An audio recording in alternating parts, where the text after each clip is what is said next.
Today, we're going to talk really briefly about how you can make more sales on Amazon by monopolizing the buy box, okay? Now, if you aren't aware, about 9 out of every 10, roughly, sales on Amazon come from actually getting the buy box, okay? And if you're unfamiliar with what the buy box is, it's simply that little yellow add to cart button, whereas some of the other sellers are directly underneath of that as like new or used offers as well, right? So if you do not have that buy box, chances are you're going to struggle to sell your items, okay? So in that case, I'm going to tell you everything that you need to know today about how to actually get the buy box, how Amazon shares the buy box, right? The entire algorithm, we'll break it all down. So let's jump into my computer and I'll start going over it.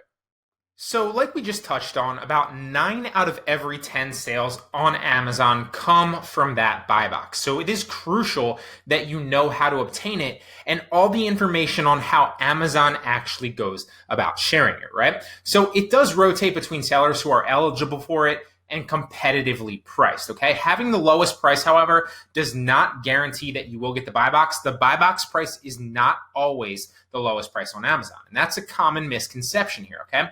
It also strongly considers your location and the location, so the location of your items, whether they're, you're selling them FBM from your location or you have them in FBA warehouses, it considers the location of that item as well as the location of the person searching to potentially buy that item. Okay, we'll cover that. That's a big part of it. We'll cover a little bit more on the next slide here. So this is only for items in new condition as well, not counting books. If you're unfamiliar with what books, how to actually sell books, books actually have both buy boxes sometimes. So some book listings will have a used buy box as well as a new buy box. But for the majority of items, obviously outside of books, there's only a buy box for new items. Okay, so if you have a used like new item, then obviously on most items, you're not eligible for the buy box. So Amazon does, however, share the buy box with third-party sellers like you and me if they're also selling on the listings themselves, right?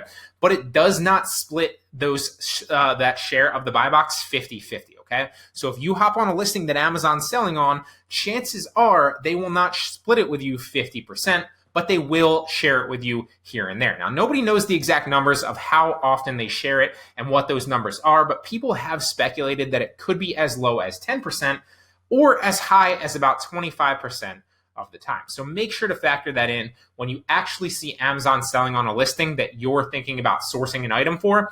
Then you want to consider that and kind of maybe adjust your expectations accordingly. Now, that does not mean not to actually source those items necessarily, okay? It's just something to remember, and to remember to source the adequate units for that listing accordingly, okay? So a simple suggestion would be like maybe a little bit less than you originally would, and assume that those units, whatever you source, will take a little bit longer to sell than you normally would anticipate, okay?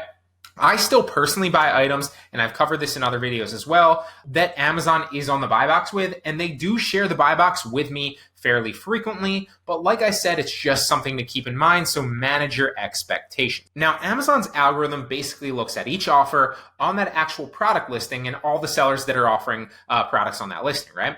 And it basically evaluates all of those offers on a few main criteria. It does factor in a few other, minor criteria here and there, and we'll cover those specifically here in a second. But the main things to keep in mind and consider, and this is about like 95% of the battle. So if you focus on these things, that's pretty much all you need to worry about, okay? So it factors in seller history and seller metrics, factors in your price, and it also factors in how fast that product from that specific seller can then be delivered to the customer. It then rewards the buy box to whatever offer it deems as the best buying option, and this is quoted directly from the terms of service.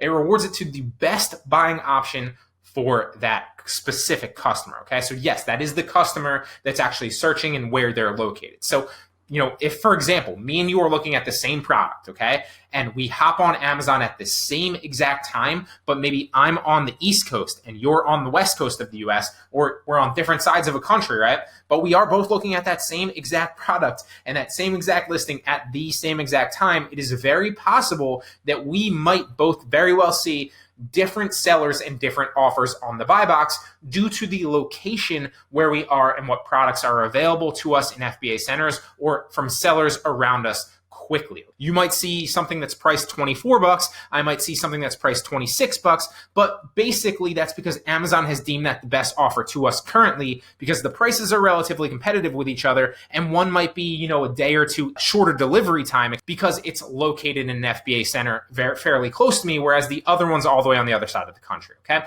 So keep that in mind. Location is a big deal, okay? Now, Amazon does share the buy box between eligible sellers on that listing constantly, okay? So that doesn't mean like, hey, this person won the buy box, they're the buy box winner, and they're going to sell out all their units. No, it fluctuates, okay? It means basically that if you're checking on one of your listings, you might click it and very well see that another seller has that buy box, okay? And then if you click that same exact listing a minute later, well, you might now have the buy box. And that's because Amazon's constantly shifting and rewarding that buy box based on who has the specific offer and the best offer at that time period based on what the algorithm deems, okay? So it's not like, white or black, right? There's a gray area there, and it's constantly fluctuating and rewarding different sellers the buy box. So one little caveat that I'm going to add here is if you have items, don't constantly check that your item is on the buy box by looking at the listing, because then you're going to, for lack of a better way to put it, waste an opportunity for your product to then be on the buy box for another buyer when you're just checking, okay? So don't constantly check that you have the buy box, or you're basically going to be losing out opportunities to make that sale, okay, by wasting them on yourself, okay? It's the same thing like looking at your own ads when you're running advertising, right? You don't want to do that because why would you want to be charged for an ad for yourself, okay? Same idea with the buy box, okay? So then how do you actually get the buy box on Amazon, right? If we could sum it up, what are the things that you need to do? Because once we've already deemed, like once you get the buy box, you have a greater opportunity to sell. And once you kind of understand how to get on that buy box consistently, you will then consistently make more sales and make more money on Amazon, which is what we're all after, okay? So to recap, you want to price your items competitively, but that doesn't necessarily mean that you need to always have the lowest price in order to win it consistently, okay? Number two, remember, location matters, okay? But clearly that's not necessarily something you can control. If you're selling FBM, then you can't really change your store's location or your house's location, right? If you're shipping into FBA, sometimes you can control that, and that's something for a complete other video. But 99.9% of people are just going to ship to the FBA warehouses that they're assigned to when they go through their shipping, right? And if you guys need to know how to ship into FBA, I've covered this in an entire video as well. There's like a full 30-minute tutorial that I did on this. It's very, very helpful. I'll drop it up in the right-hand corner right now if you need to check it out, okay? So location matters, but you can't control it really most of the time, so don't worry about it, okay? Just understand that it's a main factor. And also, you want to focus on improving your seller metrics and seller feedback by simply selling a lot of stuff and getting those seller metrics up, okay? Also, you need to provide outstanding customer service and always answer buyer message quickly and ship into FBA if possible, because prime offers tend to get the buy box more frequently than non-prime offers, okay? That's not obviously counting seller fulfilled prime, but if you're going up FBA versus FBM, FBA has a huge advantage, okay? Understand that. Also understand that if you don't have it right now, you might have it in a few minutes from now, okay? So stop constantly checking it. It's always moving and rotating based on these main factors. Now, there are other certain things that Amazon does consider to kind of recap. So it also considers shipping time if you sell FBM, right? So how fast you actually ship to the customer, what kind of shipping options you're using. And that's clearly why FBA has an advantage, because FBA offers at least 2-day shipping. And often today, like sometimes stuff will come within a day or even, within a couple hours, okay? So shipping time is also something that they strongly consider. So you're going to have a huge advantage if you ship into FBA, because then they'll handle all your shipping for you and distribute it to the customer very, very quickly, okay? So you'll get that kind of boost in your ranking, and you'll also be able to get the buy box more frequently at higher price points, okay? Also, order defect rate matters, valid tracking number matters. So if you sell FBM, obviously, again, that's an advantage of FBA, because if you have FBA, the customer constantly just automatically gets a tracking number. You don't have to put that in, or make sure that you put it in as an FBM seller, okay? Late shipment rate matters, again, if you sell FBM, okay? So you're kind of seeing the trend here now, right? It's another advantage of FBA. Delivered on time, how often you deliver packages on time and when they're supposed to be. Again, if you sell FBM, so this is the same old spiel here, guys. Yep, FBA has a huge advantage here. Moral of the story, ship into FBA if possible, okay?